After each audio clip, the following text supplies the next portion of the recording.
through spending in the U.S. for about $390 million to businesses with less. 전 세계 가장 핫한 소식이 이곳에 모입니다. 글로벌 정면 승부.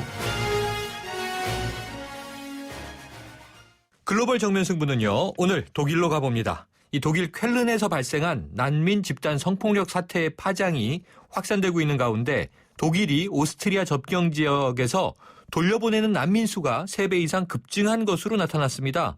이 프랑크푸르트 조인학 독일 교포신문 대표 직접 연결해서 현지 분위기 알아보겠습니다. 대표님 안녕하세요. 네, 안녕하십니까. 프랑크푸르트의 조인학입니다. 네, 독일 쾰른 경찰 당국이요, 지난 연말에 네. 서부 쾰른 중앙역에서 집단으로 발생한 성폭력과 폭행 사건, 이 피해 신고가 516건이라고 발표했던데요. 이번 사건에 대해서 독일 현지인들의 반응 어떻습니까? 네, 한마디로 경악스럽다라고 표현할 수 있습니다. 네. 지난 수요일인 1월 5일자로 발표가 됐는데요. 그 후 일주일 동안 언론과 매스컴에 모두가 다 이 사건에 대해서 언급을 하고 있고요. 네. 더욱이 이제 düsseldorf나 함부르크라든지 타 도시에도 이러한 피해자 수가 피해 경우가 발생했다는 점이 있었고요. 네. 독일 전체에서는 지금 새로운 형태의 범죄가 아니겠는가 해서 온 전 독일이 이런 쾰른에서 발생한 이 사태에 대해서 주목을 하고 있습니다. 네, 독일 전체적으로 경악을 금치 못한다 이런 분위기가 느껴지는데요.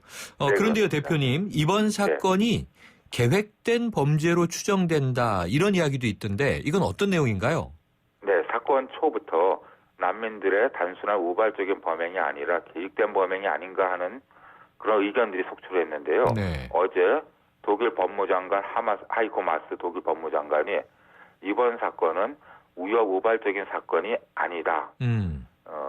스마트폰이나 사회관계망 등을 이용해서 계획된 범죄로 추정한다라고 공식 발표를 했습니다. 네. 그래서 그 법무장관은 덧붙여서 쾰른 이외의 다른 도시들에서도 이러한 외국인에 의한 성범죄가 다수 발생한 데 대해서 모든 관련성을 주의 깊게 지금 검토를 하고 있다라고 지금 공식 발표를 했습니다. 네. 그럼 이게 가설이라기보다는 법무장관의 발언이면 가능성이 상당히 높아진 것 같은데요. 자, 그런데요, 이 경찰은 성폭력 용의자 2명을 무혐의로 풀어줬어요. 그리고 이 범죄 혐의만 무성하고 입증이 어려워서 처벌로 이어지지 못하다 보니까 이 독일 국민들 입장에서는 경찰에 대해서 오히려 불신감이 커지는 것 아닌가 하는 생각이 드는데 어떻습니까? 예, 그렇습니다. 요즘 독일 국민들이 최근 여태까지 독일 하면은 치안이 세계에서 가장 잘 돼 있고 가장 믿음직한 공무원 중에 하나가 경찰이 꼽혔습니다. 네. 그런데 이번 사건이 터지고 여론조사를 해봤더니 39%가 경찰이 우리 시민들을 보호하고 있지 못하다. 이러한 결과가 나오기 시작을 했고요. 또 이러한 배경으로서 며칠 전에 쾰른 경찰서장이 해임을 당했습니다. 네. 그리고 최근 이 사태에 대해서 정치인들이 발언할 때마다 독일어로는 렉스슈타트라 그러는데요. 우리말로 하면은 법치국가가 되겠습니다. 네. 법치국가. 독일의 법치국가가 죽어가는 거 아니냐. 큰 문제이다.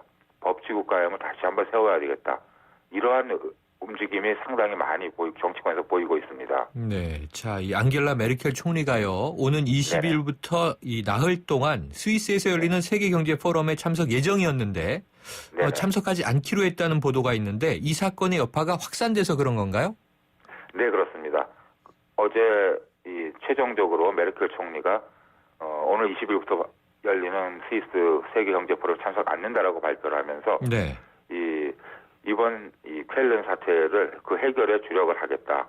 그리고 각계에서 난민 정책에 대한 재검토 요청 등 이런 것들도 검토를 하면서 지금 난민 정책에 대한 비판 고조를 어떻게 해결할 것인가 거기에 주력을 하겠다고 발표를 했습니다. 네.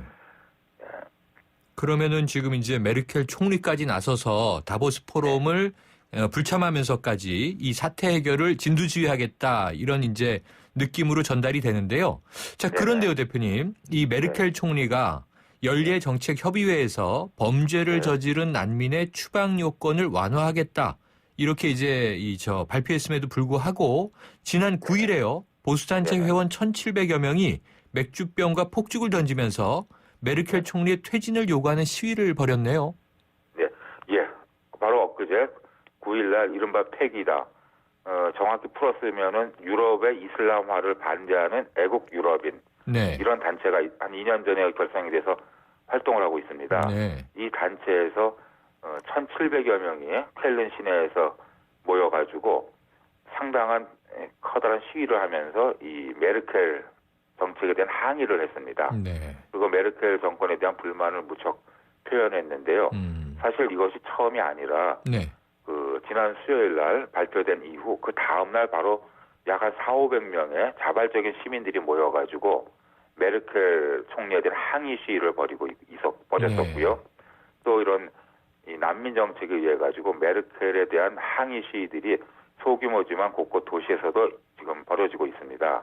네. 또 같은 이 메르켈 총리가 소속돼 있는 집권당의 연정정당인 기독교 사회당에서도 이 쾰른 성폭력 사건에 연루된 난민들은 모두 추방을 해야 된다. 그리고 한 해 난민 수용자를 20만 명으로 제한하자. 라면서 메르켈 총리를 지금 압박하고 있습니다. 네. 그렇군요. 이렇게 규모가 크진 않아도 크게는 천여 명에서 작게는 수백 명 단위의 이제 시위가 벌어지고 있는 것 같은데요. 대표님 계신 프랑크푸르트도 그런 조짐이 좀 있나요? 아직은 보이고 있지 않습니다. 네. 특히 프랑크푸르트는 국제 도시이고 외국인 숫자가 참 많기 때문에 네. 하지만 일반적으로 관망이 아닌 속으로 이거 앞으로의 추이가 어떻게 되는가를 정확히 예의주시하고 있는 상황입니다. 네. 그러면 대표님 독일에 계시니까 지금 네네. 이런 이제 보수단체 시위들 어찌 보면 좀 네네. 독일의 또 이 극우 조직들도 있고요. 이런 네, 이 메르켈 총리에 반대하는 시위에 대한 일반 독일인들의 이 반응은 어때요? 일단은 이번 사건으로 메르켈 이 말씀을 드리기 전에 지난해 네. 2015년 공식적으로 난민이 등록된 숫자가 100만 7천 명이었습니다. 네. 그런데 이제 신청하지 않고 불법적으로 거주하고 있는 난민들도 약 25만으로 추정을 하고 있거든요. 네. 그래서 독일 전역에 지금 난민이 배치가 되고 있는 상황입니다. 네.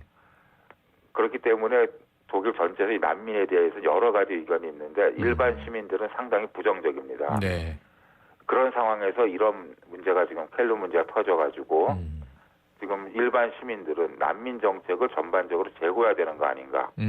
또 난민에 대한 통제를 강화해야 되는 거 아닌가.